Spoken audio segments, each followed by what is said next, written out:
Hello everyone, we've been building upon how we approach type 3 disease. Again, rheumatic disease is the most common form of type 3 or type 3A disease.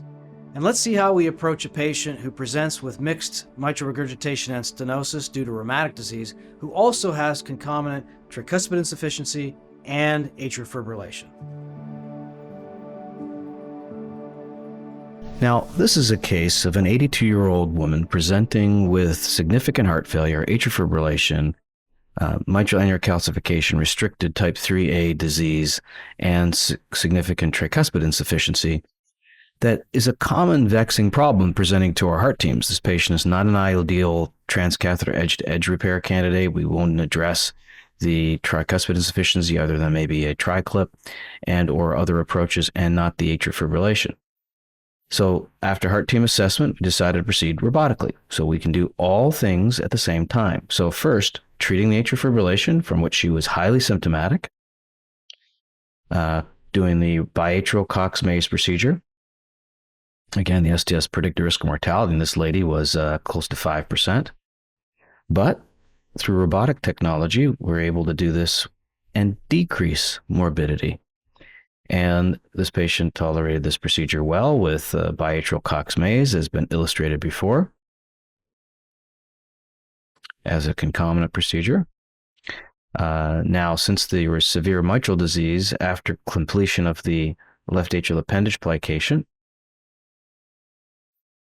we now approach the tricuspid. In this case, the tricuspid annulus was not overly that large, and given the high-risk nature, I elected to perform what is known as a suture annuloplasty or de Vega procedure in this 82-year-old frail woman, who we know we're going to do a cord-sparing mitral replacement on.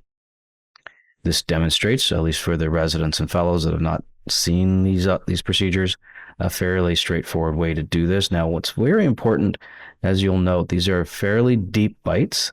They are not superficial bites. Of course, you can see that without snaring, of course, you get excellent drainage with these cannulae, and place these circumferentially. Now, a single pledget, single-armed on the leading edge, and then double pledget on this way, and you go back through the same areas, not through the same thing, but place the needles through the separated gaps. And again, these are fairly deep bites.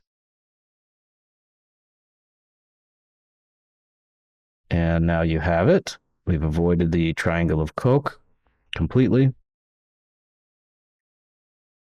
One could do this on a beating heart, but I think with only a few minutes to do this on an arrested heart, it actually makes excellent sense with precision.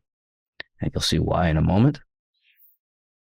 As we've now secured the sutures, the majority of the suture annuloplasty occurs on the posterior leaflet, as you can see, essentially bicuspidizing to some degree.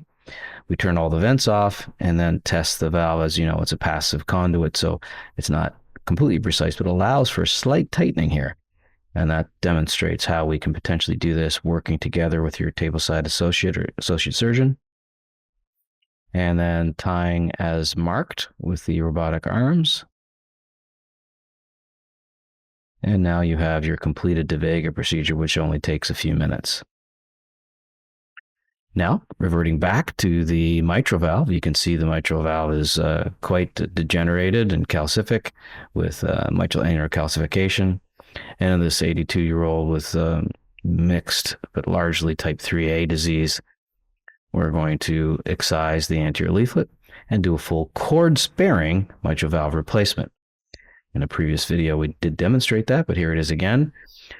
Total cord sparing, where we take the anterior leaflet, divide it in half, save a few strands of the tissue of the anterior leaflet itself attached to the cord groups, and bringing that to the level of P1. I prefer to use non-pledgeted approaches for this. As you can see, we incorporate the leaflet tissue to get the largest valve size we can. And now to the posterior medial papillary muscle group, bringing that to the level of P3. And now we have the cords preserved, both the posterior leaflet and the anterior leaflet. And now we'll proceed to place the sutures, again, enveloping the tissue in the anterior margin. And this is just a way of marking where the outflow tract is so we can manage our posts to make sure we do not have post obstruction from the posts of usually at the level of the anterior commissure, with rotation about 10 degrees counterclockwise. And here you have the completed mitral valve replacement, tricuspid valve repair, and biatrial Cox-Maze in an 82-year-old woman who is frail and at elevated risk. And this is important for our heart teams, that this is very feasible without a sternotomy. And we can do this with good result, with a gradient of 3 across the mitral and a gradient of 1 across the tricuspid without residual regurgitation. So now we've seen how to approach type 3A rheumatic disease in the presence of tricuspid insufficiency as well as atrial fibrillation. Now sometimes patients present with type 3A disease, not just mitral, but a small left ventricle in the setting of rheumatic or restrictive disease due to asymmetric septal hypertrophy. Join us in our next episode where we're going to approach this robotically to replace the valve and do a transmitral septal myectomy at the time of mitral valve replacement.